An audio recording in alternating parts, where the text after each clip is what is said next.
महाराष्ट्रातल्या कृषी वीज पंपांची 48,000 कोटीची थकबाकी असल्याचा नवा शोध देवाभाऊंनी लावलेला आहे. हा एक मोठा घोटाळा आहे.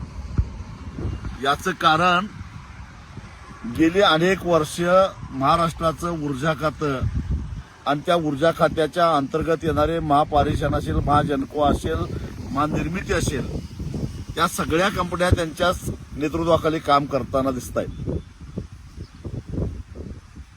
आणि ही जी थकबाकी आहे, ही थकबाकी म्हणजे इतर क्षेत्रामध्ये जी काय विजेची चोरी होते त्या वीज चोरीचा हिशेब लागत नाही, शेतकऱ्याच्या नावावर टाका, अशा पद्धतीचा हा सगळा हिशोब आहे. कारण शेतकऱ्याला हॉर्स पॉवरवर म्हणजे अंदाजाने वीज दिली जाते. म्हणजे जे इतर वापरत नाहीत ती उरलेली सगळी वीज शेतकऱ्याच्या नावावर टाकायची, चोऱ्या सगळ्या शेतकऱ्यांच्या नावावर खपवायच्या आणि शेतकऱ्यांनी एवढी एवढी वीज वापरली असं रेकॉर्ड तयार करायचं, असं गेली अनेक वर्ष चालू आहे. देवाभाऊ जेव्हा महाराष्ट्राचे उपमुख्यमंत्री होते, ऊर्जा खातं त्याही वेळा त्यांच्याकडेच होतं.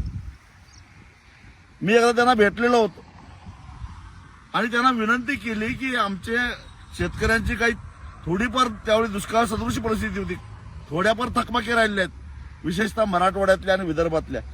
कारण पश्चिम महाराष्ट्रातल्या लिफ्ट योजना असतील किंवा पश्चिम महाराष्ट्रातला बागायतदार शेतकरी असेल किंवा उत्तर महाराष्ट्रातला नाशिक नगरचा शेतकरी असेल, त्यांना नियमित वीज बिल भरावंच लागतं. पण जे बाकीचे जे थकबाकीदार आहेत त्यांना एकदा काहीतरी योजना आणा सवलतीच्या दरामध्ये. यापूर्वीच्या सरकारने ज्या पद्धतीनं वीज बिलं संपून टाकलेली होती तशी एक योजना आणायची विनंती करायला मी गेलेलो होतो. त्यावेळी देवाभाऊंनी सांगितलं की वीज बिल भरायची आवश्यकताच नाही, तुम्ही कशाला चिंता करताय. मी त्यांना सांगितलं की वीज बिल नाही भरलं तर महावितरण 18% व्याजानं त्याच्यावर व्याज आकारणी करते आणि परत चक्रवाढ व्याजानं ते सगळं वसूल करतात. कारण हे 48,000 कोटी रुपये दाखवले आहेत, हे व्याजावर व्याज, व्याजावर व्याज, व्याजावर व्याज असं करत करत हे 48,000 कोटी झाले आहेत. आणि तेही शेतकऱ्यांनी न वापरले, अत्यंत अल्प. तसं जर का इमानदारीनं हिशेब केला असता तर ही थकबाकी केवळ 7,000 ते 8,000 कोटी रुपये झाली असती.